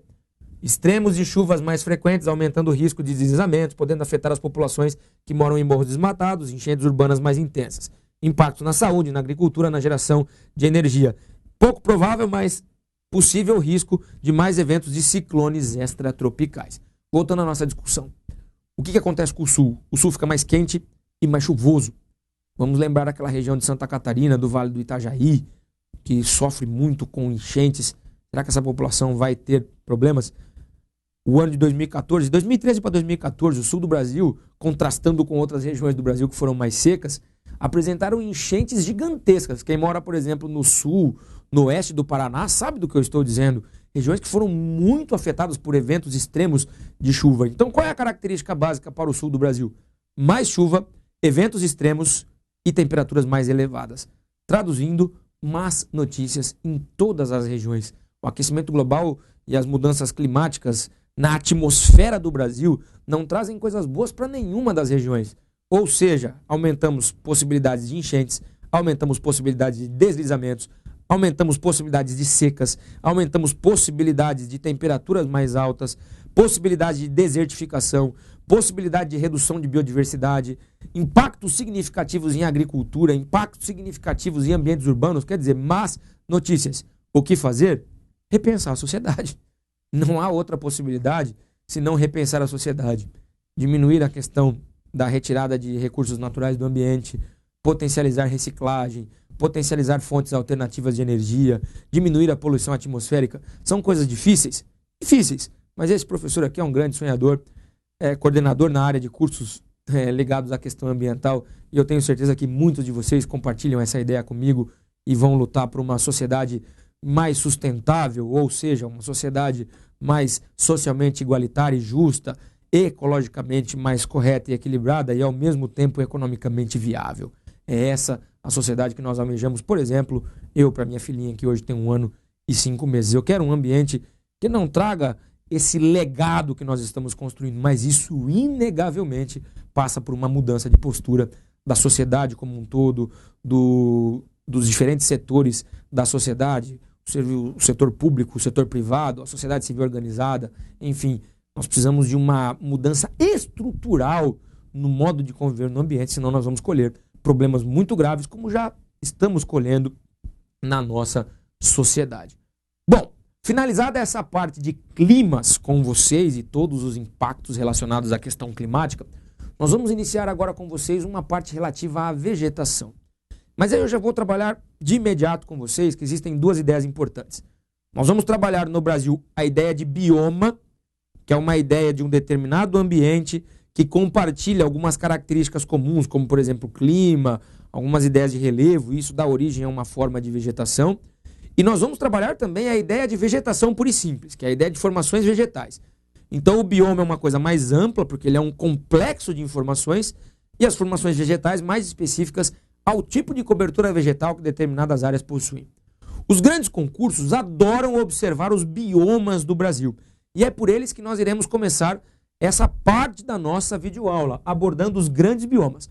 E assim como eu trabalhei com vocês a questão climática, é muito importante que vocês exercitem essa memorização inicial de onde se encontram cada um dos biomas brasileiros. Existem muitas perguntas que simplesmente marcam o bioma e perguntam o nome dele. Outras vão mais profundamente nas características desse bioma. Então nós vamos agradar gregos e troianos. Vamos fazer uma coisa mais básica, pura e simplesmente de identificação. E também vamos adentrar em características mais profundas de cada um dos biomas brasileiros, para que você esteja preparado para diferentes níveis de perguntas dentro do seu concurso, no Enem e nos vestibulares. A primeira imagem eu gostaria de recortar aqui para o slide com vocês. Ela mostra as principais características dos biomas brasileiros, que totalizam 6 biomas. Vamos observar cada um deles com vocês. Nós temos um bioma chamado de Amazônia, ou bioma amazônico, que compreende aproximadamente 50% do Brasil, 49% de nosso território. Temos um bioma chamado de Cerrado, mais ou menos 24% do nosso território. Um bioma chamado de Mata Atlântica, aproximadamente 13% de nosso território. A Caatinga, quase 10% de nosso território. Os Pampas, mais ou menos 2% do território. E o Pantanal, representando 1,76% do nosso território, dando aí aproximadamente 8 milhões e 500 mil quilômetros quadrados, que é a área do Brasil. Vamos observar então a Amazônia, toda essa área verde representada aqui pelo número 1. Guardem, portanto, pego principalmente o norte do Brasil, mas você pega aqui, ó, algumas áreas do Maranhão, também no Nordeste, pega aqui algumas áreas do Mato Grosso, que é Centro-Oeste, adentrando inclusive aqui algumas áreas próximas ao Pantanal, pega todo o estado de Rondônia, o Acre, o estado do Amazonas, Amapá, Roraima, Pará, a ilha de Marajó, todas essas áreas são compreendidas pelo bioma chamado de Amazônia. Vamos para o 2, o bioma Cerrado. Notem que ele pega principalmente essa região central do Brasil. Olhem só o Cerradão pegando tudo aqui para vocês, representado por essa cor, um begezinho e também o número 2. Pega o que, galerinha? Pega o Mato Grosso do Sul, uma parte do Mato Grosso do Sul, pega uma parte do Mato Grosso, pega praticamente todo o estado de Goiás, uma boa parte de Minas Gerais, adentra algumas áreas de São Paulo, pega aqui uma parte oeste da Bahia, Tocantins, pega o Piauí, pega um pedaço do Maranhão, são algumas áreas dominadas pelo Cerrado. Nós temos também a Mata Atlântica. Mata Atlântica representada por essa variação de azul, identificada com o número 3. Observem, ela vem desde o litoral nordestino, passando por Espírito Santo, Rio de Janeiro, boa parte de Minas Gerais, algumas áreas de São Paulo, principalmente o extremo oeste do estado e também uma região serrana. Pega uma boa parte do estado do Paraná, pega o estado de Santa Catarina quase como um todo e quase metade do Rio Grande do Sul. Nós temos também o bioma da Caatinga, representado pela cor amarela e pelo número 4. O que nós iremos observar? Pega uma boa parte do Nordeste, Bahia, pega Sergipe, pega Paraíba, Pernambuco, o Rio Grande do Norte, o Ceará. São as áreas dominadas pela região da Caatinga. Temos também o Pampa, representado pelo número 5, que pega o extremo sul do nosso Brasil. Vocês podem observar aqui, ó, essa região, o extremo sul do nosso Brasil, representado pela região dos Pampas. E também temos o Pantanal, que é um bioma que pega partes dos estados do Mato Grosso e também do Mato Grosso do Sul. Feita essa primeira observação, voltando aqui à nossa discussão, muito importante que vocês façam essa visualização. O entendimento do Brasil dividido em grandes biomas. É muito importante isso. A partir de agora, nós iremos mergulhar nas características de cada um dos biomas. Inclusive, cada característica ou cada conjunto de características vai ser acompanhado de uma imagem para que vocês possam visualizar quais são as características dominantes desses determinados tipos de biomas. Vamos observar a partir de agora, então, um texto grande que fala sobre a Amazônia, cortando aqui para o slide. Vamos observar as principais informações da Amazônia. Mais ou menos metade do Brasil, como eu disse para vocês, é a maior reserva de biodiversidade do mundo e o maior bioma do Brasil. Características básicas: clima quente e úmido, lembraram do clima equatorial que nós já comentamos? E dominado por florestas. Florestas, ou seja, eu estou falando de vegetação de grande porte, formações arbóreas, árvores de grande porte. As chuvas são torrenciais, ou seja, muito fortes, bem distribuídas durante o ano, e rios com fluxo intenso, traduzindo, chuvas abundantes, umidade abundante o ano todo, marcado pela bacia amazônica, que escoa 20% do volume de água doce do mundo. A vegetação, árvores altas, por isso formação arbórea. Nas planícies que acompanham o rio Amazonas e seus afluentes, encontram-se as matas de várzea, que são aquelas que são periodicamente inundadas, ou seja, na época das cheias elas acabam sendo cobertas por umidade, e também a mata de igapó, que são aquelas permanentemente inundadas, onde se desenvolve, por exemplo, a Vitória Régia. Estima-se que este bioma abrigue mais da metade de todas as espécies vivas do mundo e do Brasil, perdão. O que eu quero dizer para vocês? Há um reduto gigantesco de biodiversidade, impactado muito. E aí, tomem nota dessas informações. O que impacta principalmente o bioma amazônico? Expansão do garimpo, expansão do extrativismo vegetal, inclusive o corte de madeiras clandestinas, o mogno, o marfim, o jacarandá, que são espécies de árvores altas que dão uma madeira muito nobre com grande valor no Brasil e também no mercado externo. e, inegavelmente, o avanço da agropecuária sobre esses ambientes. A expansão da fronteira agrícola brasileira já chegou na Amazônia e nós perdemos muitas áreas todos os dias para a expansão das atividades agropecuárias. Esses são os principais impactos observados no ambiente amazônico. Eu, inclusive, trouxe uma foto para que vocês possam observar. Coloquei a presença de um rio tortuoso, típico de ambientes de planícies, com a presença de uma vegetação heterogênea, bastante exuberante, formada por copas de árvores, um ambiente muito úmido, com árvores, com uma vegetação muito densa. Essa é a característica típica do bioma amazônico. Vamos para o segundo bioma com vocês, que é o bioma do Cerrado. Vamos cortar para o slide para observar as principais informações. O segundo maior bioma da América do Sul, cobre 22% do território brasileiro. É no Cerrado que está a nascente das 3 maiores bacias da América do Sul: a Bacia Amazônica, do Tocantins, São Francisco e Bacia do Prata, o que resulta em elevado potencial aquífero e grande biodiversidade. Abriga mais de 6.500 espécies de plantas já catalogadas, fora todas as outras que ainda não foram. Predominam formações da savana e o clima tropical quente e subúmido com uma estação seca. É aquilo que nós já trabalhamos com vocês. O tropical típico, 2 estações bem definidas, o verão mais quente e úmido e o inverno mais seco. Uma temperatura média entre 22 e 27 graus.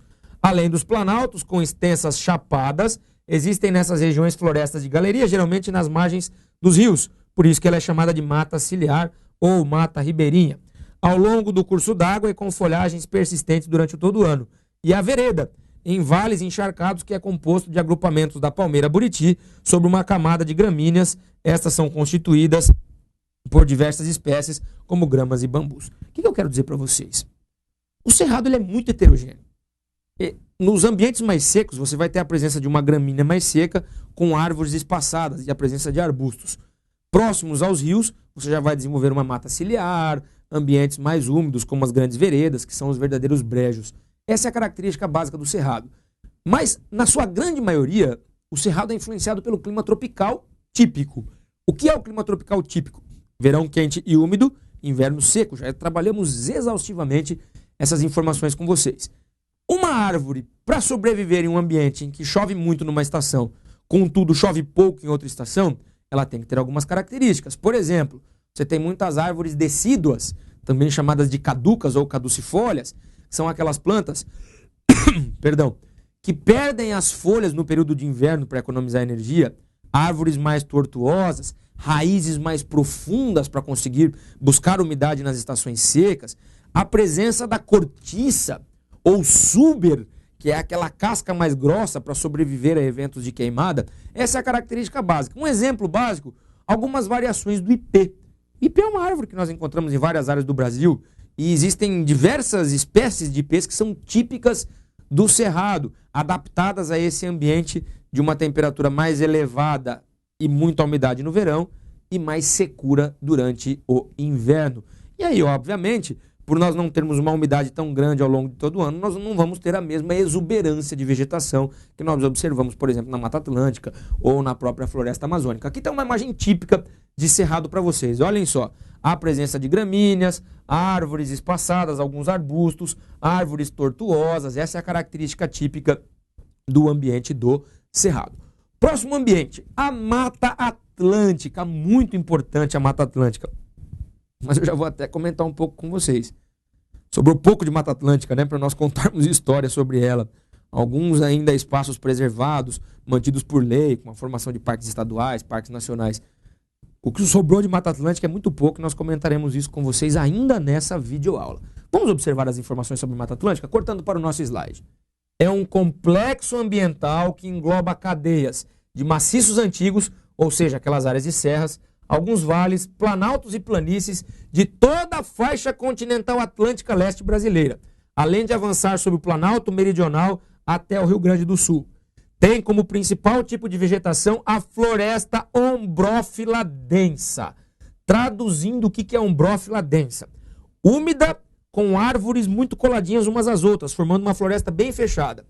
Basicamente composta por árvores altas e relacionada a um clima quente e úmido, muito influenciado inclusive pelo clima tropical litorâneo que nós já comentamos com vocês. A Mata Atlântica já foi um dos mais ricos e variados conjuntos florestais pluviais da América do Sul, mas atualmente é reconhecida como o bioma brasileiro mais descaracterizado, fruto dos intensos desmatamentos relacionados aos episódios de colonização no Brasil e os ciclos de desenvolvimento do país levaram o homem a ocupar e destruir parte desse espaço, com cana-de-açúcar, café, pecuária, urbanização e industrialização. Vamos retomar aqui algumas informações. Eu até esqueci de comentar um pouquinho sobre o cerrado. Existe muito pouco de cerrado atualmente, né? Voltando um pouco à informação anterior. A expansão do agronegócio no cerrado acabou retirando boa parte daquela vegetação para a criação de gado, para a expansão da cana-de-açúcar, o plantio de grandes tapetes de soja, de feijão, de milho, muito comuns. O desmatamento da Mata Atlântica é um processo um pouco mais antigo, por uma razão muito simples. Ela não acabava recobrindo boa parte da área litorânea? Vamos fazer aqui uma atividade interdisciplinar com história. Qual foi a primeira área que adentraram os múltiplos imigrantes que chegaram ao Brasil? Não foi na faixa litorânea, onde se proporcionou, por exemplo, a formação das capitanias hereditárias, o grande cultivo da cana-de-açúcar? Foram as primeiras que sofreram. A retirada do pau-brasil, toda nessa área de Mata Atlântica praticamente. Depois o avanço de culturas como o café, da própria pecuária, as grandes cidades, o avanço da industrialização acontece todo basicamente em áreas de Mata Atlântica. Fala-se hoje em aproximadamente 4 a 5% de biomas, do bioma Mata Atlântica ainda conservado. O restante virou história. O restante não existe mais e hoje dá origem a grandes cidades, grandes espaços industrializados, grandes ambientes desmatados a serviço da agricultura, da pecuária, do extrativismo, enfim, ambientes completamente descaracterizados. Essa é a característica fundamental da Mata Atlântica. Lembrando que Mata Atlântica é muito heterogênea. Se observar, por exemplo, a Mata Atlântica do sul da Bahia, é diferente da Mata Atlântica da região serrana do Rio de Janeiro, que é diferente da Mata Atlântica observada em Foz do Iguaçu, que é diferente da Mata Atlântica observada no oeste do estado de São Paulo. Ela é um conjunto de formações planáuticas, algumas áreas mais planas, que dão origem a esse grande bioma denominado de Mata Atlântica. E aqui vai uma foto típica de Mata Atlântica, região de mares de morros, acompanhadas pela formação de uma vegetação ombrófila densa, característica desses ambientes denominados de Mata Atlântica. Vamos ao próximo, a Caatinga. Lembrem da pronúncia e da própria grafia, Caatinga, não é Caatinga não, aquele com A só, que o pessoal fala quando as pessoas estão com aquela suvaqueira, faltando um desodorante. Caatinga, um bioma muito importante do nosso território. Aliás, muitas vezes as pessoas caem naquela situação enganosa. A Caatinga é um deserto, é um areião terrível que não tem nada. Não é assim. Inclusive porque ela é influenciada por um clima semiárido. Tem pouca chuva, mas existe chuva. Vamos entender então qual é a combinação que dá origem a essa Caatinga? Cortando aqui para o nosso slide. O nome é de origem indígena e significa mata clara e aberta. É exclusivamente brasileira e ocupa cerca de 11% do país. É o principal bioma da região Nordeste. Uma grande riqueza de ambientes e espécies. Olhem só, contrariando aquilo que o pessoal acha que é um grande deserto, que não é encontrada em nenhum outro bioma. A seca, a luminosidade e o calor, característicos de áreas tropicais, resultam numa vegetação de savana estépica. O que vem a ser uma savana estépica? A presença de uma característica de savana, contudo um pouco mais seca, por isso que nós dizemos estépica, espinhosa e decidual, ou seja, decidual é o mesmo que caducifólia, é o mesmo que estacional, quando as folhas caem em determinada época. Há também áreas serranas, brejos e outros tipos de bolsão climático mais ameno. Esse bioma está sujeito a 2 períodos secos anuais, um de longo período de estiagem, seguido de chuvas intermitentes, e um de seca curta, seguido de chuvas torrenciais, que podem faltar durante anos. Dos ecossistemas originais da Caatinga, 80% foram alterados, em especial por causa do desmatamento e também das chamadas queimadas. Percebam então que quando eu falo de Caatinga é um bioma bastante heterogêneo. Algumas áreas têm a presença de mais umidade, outras áreas têm a presença de menos umidade, secas mais ou menos prolongadas, dando origem a essa característica. Agora, qual é a pergunta que domina basicamente as questões ligadas à Caatinga no seu concurso, no seu vestibular? Primeiro, o grande desmatamento existente por uma pecuária extensiva, retirada de materiais lenhosos, expansão de uma pecuária extensiva, de uma agricultura extensiva também, geralmente familiar. Agora, qual é a grande característica paisagística desse ambiente? Plantas adaptadas à condição da semi-aridez, ou seja, chamadas plantas xerófitas, as cactáceas, por exemplo, o mandacaru, o xique-xique, que são duas plantas muito comuns observadas no sertão do nosso Nordeste. Eu coloquei, inclusive, para vocês, aqui na sequência, uma foto que mostra as características típicas da caatinga. Deem uma olhada. Um ambiente mais seco, com presença de muita areia, a formação de uma vegetação savana estépica com arbustos secos, algumas árvores bastante secas e a presença, por exemplo, para vocês aqui de um mandacaru. Olha a ideia do mandacaru, que interessante para vocês aqui. O mandacaru, muito interessante, observando a presença de uma planta xerófita nesse ambiente. Essa é a caatinga, muito diversa nas suas características, contudo predominantemente dominada por ambientes mais secos, com a forte temperatura, luminosidade e calor, somadas a baixos índices pluviométricos. Isso é uma questão muito importante.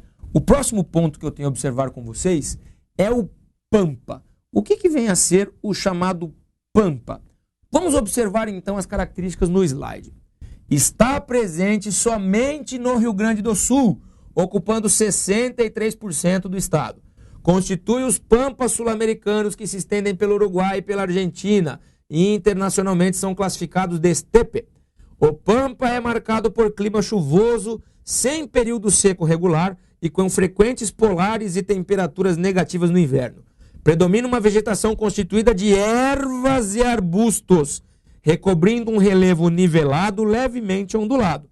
Formações florestais não são comuns nesse bioma e, quando ocorrem, são do tipo floresta ombrófila densa, as árvores altas, e floresta estacional decidual, com árvores que perdem folhas no período de seca. Voltando aqui à nossa discussão. Resumindo para vocês, geralmente quando observam-se pampas nos concursos, no Enem, nos vestibulares, nós lembramos de uma área de pastagem natural, predominantemente dominada por gramíneas. Essa é a característica básica dos pampas. Inclusive, qual vai ser o principal impacto ambiental observado nessas áreas? O uso intensivo desse solo para agropecuária. E aí colocam-se mais bois, por exemplo, que a capacidade desse solo é capaz de suportar. Você diminui demais o tamanho dessa cobertura vegetal, expondo esse solo a processos de erosão, a arenização, que são muito comuns de serem observados nessas áreas. Tanto que a imagem a seguir ela é muito ilustrativa para observar a característica básica dos pampas. Olha só, um relevo basicamente ondulado, com a presença de gramíneas nesses espaços e uma ou outra árvore distribuída dentro desses ambientes. Em determinadas localidades, onde ele é mais úmido, a presença de uma floresta ombrófila densa, muito parecida com a área de Mata Atlântica, ou uma floresta estacional, semidecidual, não chega a ser nenhuma floresta, muito parecida com algumas áreas de cerrado.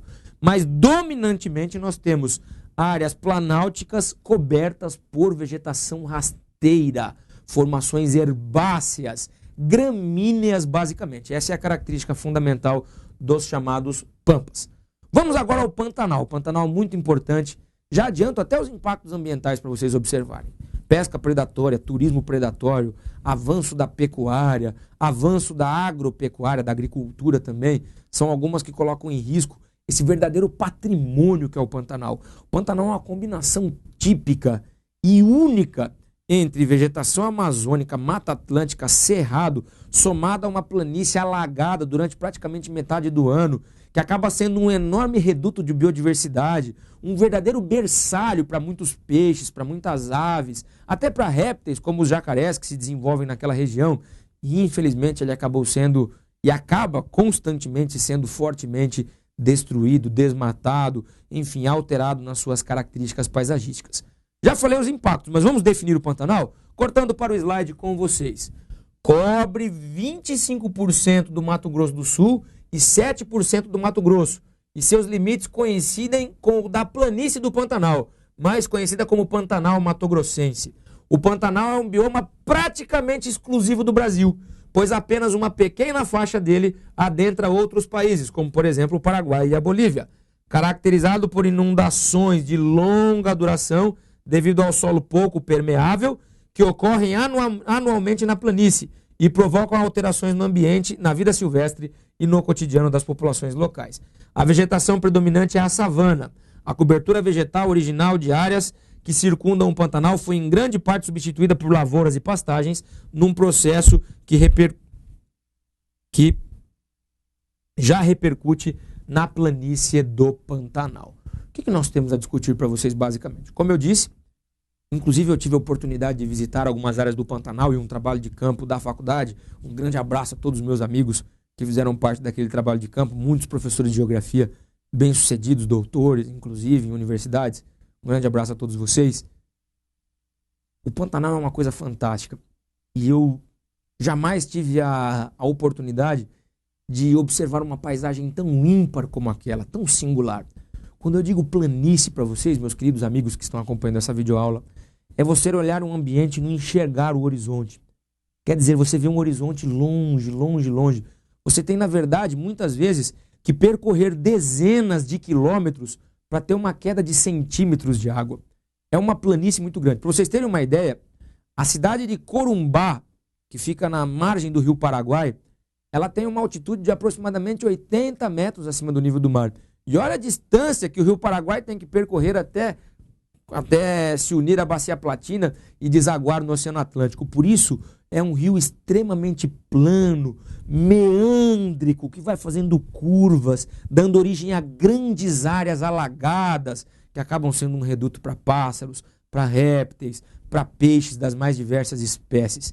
Essa é a característica básica. Agora, o que ele tem de singular? A vegetação teve que evoluir para sobreviver a praticamente 6 meses de uma planície alagada e outros 6 meses de maior seca, quando acontece a diminuição das chuvas e a drenagem dessa área do Pantanal.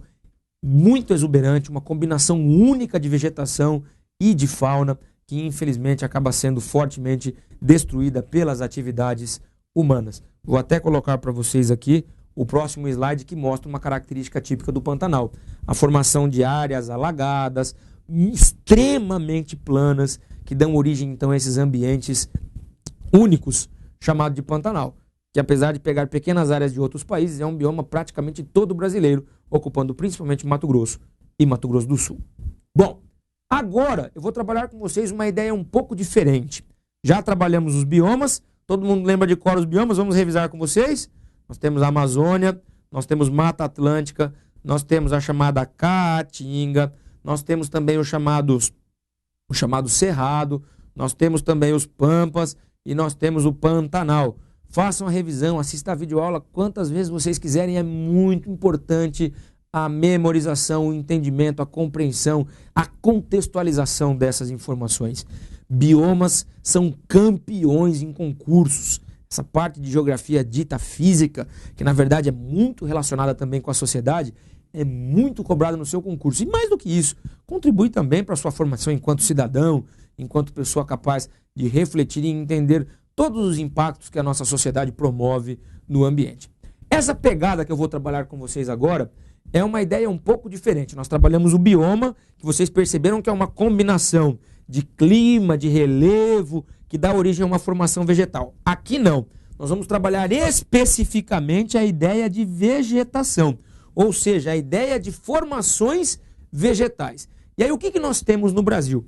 Nós temos um conjunto de formações vegetais chamadas de florestas, ou seja, áreas dominadas por árvores de grande porte, como por exemplo a floresta amazônica, a mata dos cocais, a mata tropical, a mata atlântica e a mata dos pinhais.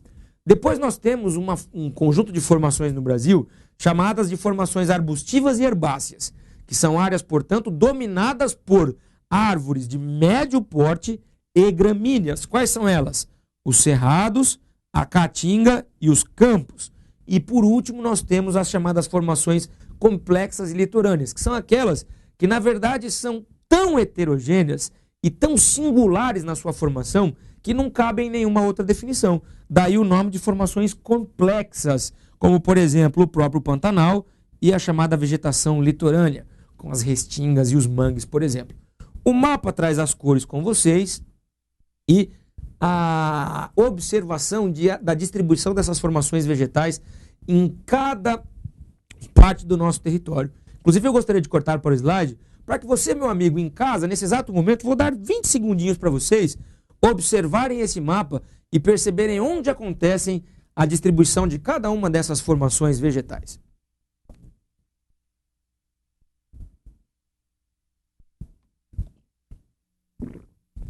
Já dei tempo demais para vocês, não é verdade? Vamos observar, então, algumas dessas formações. Brincadeira, gente, vocês têm todo o tempo do mundo para observar essa aula. Observem a floresta amazônica, muito típica da região norte do Brasil. A mata dos cocais é muito comum de ser encontrada ali no estado do Maranhão e também no Piauí. A mata tropical, olha só, interior de São Paulo, algumas áreas do interior do Paraná, chega até o Rio Grande do Sul. Pega aquelas regiões típicas de Mata Atlântica que nós já observamos. A mata tipicamente atlântica, observem aqui, olha, você tem algumas áreas aqui do litoral que são dominadas por esses espaços chamados de Mata Atlântica. A mata dos pinhais ou mata de araucária, olhem só, observem aqui a presença dela sobretudo no sul do Brasil, mais precisamente no Paraná, Santa Catarina e Rio Grande do Sul. Olha o cerrado, essa área mais amarela, escura, observada no interior do Brasil, pegando áreas de Goiás, Belo Horizonte, o Tocantins, Bahia, pegando algumas áreas também do estado do Mato Grosso do Sul. Depois nós temos a caatinga, típica e observada principalmente aqui no sertão nordestino. Os campos, que vai ser uma vegetação formada por esses pontos rosados, observem que eles são distribuídos em várias áreas do território, a presença dessa gramínea. A vegetação do Pantanal, que nós já estudamos com vocês, e a vegetação litorânea, observada principalmente nessa porção do litoral do Brasil. Na sequência, eu trouxe um quadro para vocês que resume algumas dessas principais informações, que são as características básicas, a ocorrência, o tipo de vegetação e as principais espécies nas principais formações de vegetais do Brasil. Gostaria de cortar por slide para que nós possamos observar juntos. Por exemplo, as formações florestais. A primeira delas, a floresta amazônica, onde ela ocorre principalmente na Amazônia. Características básicas, ela é higrófila, ou seja, adaptada a muita umidade, latifoliada, presença de folhas largas, e perene, ou seja, mantém folhas ao longo de todo o ano. Exemplo, seringueira, castanheira, cacaueiro e guaraná. Já trabalhamos, portanto, a floresta amazônica. Vamos agora à Mata Atlântica, também florestal, encontrada principalmente na encosta oriental do Brasil, na faixa litorânea brasileira. Também higrófila, adaptada a muita umidade. Perene, ou seja, folhas durando o ano como um todo, não tem uma estação em que se perdem as folhas, e muito devastada por tudo que nós já dissemos a vocês. Cedro, ipê, jacarandá, peroba, pau-brasil, são espécies típicas da chamada Mata Atlântica. Mata dos Pinhais, também chamada de Mata de Araucárias, encontrada no Planalto Meridional brasileiro, ou seja, no Planalto Sul brasileiro. Ela é homogênea e aberta. Por quê? Porque ela é dominada por um tipo de espécie, Araucária angustifolia ou pinheiro do Paraná, como nós chamamos. E você tem também a presença de erva mate, como uma vegetação rasteira, como pequenos arbustos observados. Aqui tem um errinho, não é Mata dos Corais, o gráfico apareceu errado, Mata dos Cocais, observada principalmente no meio norte, Maranhão e Piauí, e também no litoral do Ceará e do Rio Grande do Norte. Qual é a característica dela? Ela é homogênea com a presença principalmente dos chamados babaçuais. Presença típica do babaçu e da carnaúba, que são duas palmeiras, muito utilizadas para produzir cera, óleos, enfim, uma série de coisas fruto do extrativismo dessas duas palmeiras. E também as chamadas matas galerias, que são aquelas encontradas principalmente nas áreas próximas aos cursos d'água, ou seja, elas acompanham os rios. Muitos também chamam ela de mata ciliar, encontrada em todo o Planalto brasileiro, e ali você encontra, entre outras espécies, a sapucaia e a paxiúba. A caatinga, aquela vegetação que eu já trabalhei com vocês no bioma, encontrada principalmente no sertão nordestino, característica tipicamente xerófita, ou seja, adaptada às condições de semi-aridez, exemplo básico, o xique-xique e o mandacaru. Além disso, nós temos o cerrado, que é encontrado principalmente no centro-oeste, lembrando que ele associa arbustos e gramíneas, algumas áreas mais úmidas você tem a presença de uma vegetação de maior porte. Exemplo típico, lixeira, barbatimão, e acrescentaria também algumas variações do ipê. O campo é tipicamente herbáceo, encontrado no sul do país, algumas áreas do centro-oeste e também lá na ilha de Marajó, no extremo norte do nosso país. Característica básica, vegetação rasteira, ou seja, gramíneas, como o capim mimoso, o jaraguá e também o chamado capim gordura. E, por último, as formações complexas e litorâneas. O complexo do Pantanal, por exemplo, encontrado no Pantanal Mato-Grossense, uma vegetação tipicamente complexa, formada pela somatória de palmeiras, aqui tem um Rzinho, depois o L, gramíneas e o quebracho, por exemplo, que é uma espécie encontrada. E, por último, o mangue. O mangue é uma formação muito importante. Gostaria até de cortar aqui para vocês, para eu comentar sobre o mangue, porque o mangue não é classificado como um bioma, então é legal que a gente faça essa observação. O mangue ele tem uma característica básica. O contato com o litoral faz ele ser um ambiente halófito. Professor, que palavrão é esse? Halófito. Alguns também dizem halófilo. Ambientes em que as plantas são adaptadas à salinidade, ou seja, a presença de água salgada. Essa é a característica predominante no bioma chamado de mangue. E aí você vai ter raízes aéreas, plantas pneumatóforas e, obviamente, um espaço muito utilizado para reprodução no ambiente marinho. Muitas espécies adentram o mangue para tentar encontrar um lugar seguro para sua reprodução.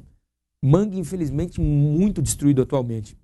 Urbanização, especulação imobiliária, lançamento de esgoto e lixo, vazamentos de petróleo, são atividades muito comuns que acabam destruindo os mangues do nosso território. Muito bem, e aí eu concluí com vocês. Presente principalmente no litoral, vegetação halófila, exemplo, mangue vermelho, siriúba e também o branco. Vocês podem perceber que nessa parte da aula, meus amigos, eu passei de uma maneira um pouco mais rápida, um pouco mais acelerada. Por quê? Porque eu estou simplesmente trabalhando, simplesmente não, complexamente, trabalhando as características da formação vegetal. Mas a característica da formação vegetal já era um pré-requisito para entender o bioma, lembram disso? Lá nós trabalhamos mais pausadamente, analisando a distribuição da vegetação somada à questão climática, à questão do relevo no nosso território. Aqui então é a título de complemento, mas vale a pena você pausar a imagem, fazer o seu resumo, estudar de acordo com os seus critérios para inclusive memorizar, entender, compreender, complementar as informações que foram trabalhadas outrora na definição e na ideia de biomas. Eu trouxe para vocês aqui agora algumas figuras que são muito típicas de concursos, de vestibulares, que mostram a evolução do desmatamento de diferentes formações vegetais do nosso território. Por exemplo, eu gostaria de cortar aqui para o slide, mostrando para vocês a área de distribuição original do cerrado. Deem uma olhada nessa mancha verde gigantesca observada com vocês aqui. E em 2002, quer dizer, uma coisa que já aconteceu há muito tempo, deve ter piorado, deve não, seguramente piorou muito essa situação, mas observem como que o cerrado brasileiro foi, de uma maneira muito evidente, desmatado para o avanço de atividades agropecuárias. Aliás, atualmente, até a título de curiosidade, é interessante, essa área do cerrado aqui, ó, eles chamam ela de Mapitoba, porque é uma área que une áreas do Maranhão, do Piauí, do Tocantins e da Bahia. O chamado Novo Cerrado Brasileiro, que cada vez mais expandem-se para essa área, principalmente o cultivo de grãos, como soja, como milho. Você tem muitos gaúchos nessa região que dominam de uma maneira muito expressiva essa técnica e vão para essa região. Então vocês podem ver que essa área que ainda está mais verde, ela facilmente vai sumir do mapa logo logo por conta do avanço do agronegócio para esses espaços.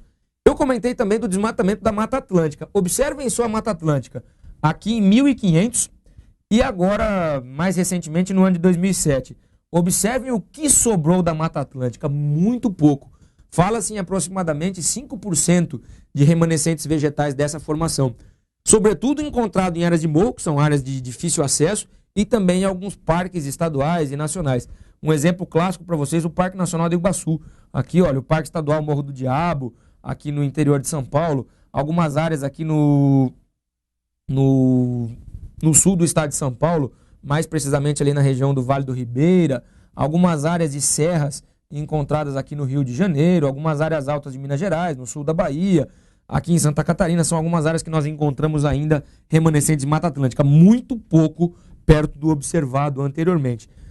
Notem que essas perguntas são clássicas, inclusive muitas delas pedem a simples identificação. Você imagine, por exemplo, uma observação disso aqui, sem aparecer a expressão cerrado, e ele pede para que você mencione qual é o bioma, ou sem, por exemplo, a expressão Mata Atlântica, e ele pede para que você observe pura e simplesmente qual é o bioma. Agora, óbvio que a pergunta pode ser mais complexa e perguntar, por exemplo, causas disso.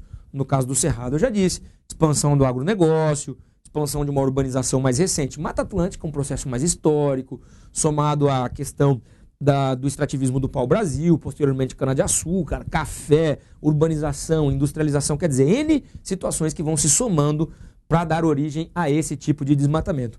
E por último, eu trouxe uma imagem de um dos biomas que é mais comentado no planeta. Seguramente, muitos quando viajam para fora do Brasil, um gringo quando pergunta do Brasil, fala muito do samba, fala muito do futebol, fala muito também da Amazônia. Aliás, muitos gringos têm uma ideia de que o Brasil é inteiro Amazônia, né? E nós sabemos que ele não é assim. Aliás, ele está cada vez menos Amazônia. E é importante nós observarmos por essa figura. Por exemplo, está aqui o bioma chamado de Amazônia no ano de 2006. Tudo que é verde ainda é uma Amazônia preservada. Em vermelho, os pontos de desmatamento. E qual é a previsão do bioma Amazônia para o ano de 2050? Observem o avanço da cor vermelha nesses biomas, muito comum isso. E o que justifica?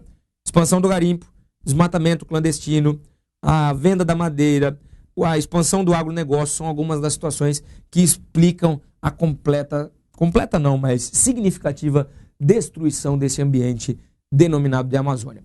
Essas perguntas relativas à vegetação são muito importantes. É bem legal que você faça um estudo, complemente, observe imagens, estabeleça de uma maneira muito clara a relação entre o impacto ambiental e a causa do impacto ambiental, a localização, a identificação do espaço onde estão ocorrendo as coisas. Isso é muito importante para as diferentes provas que você pretende propor.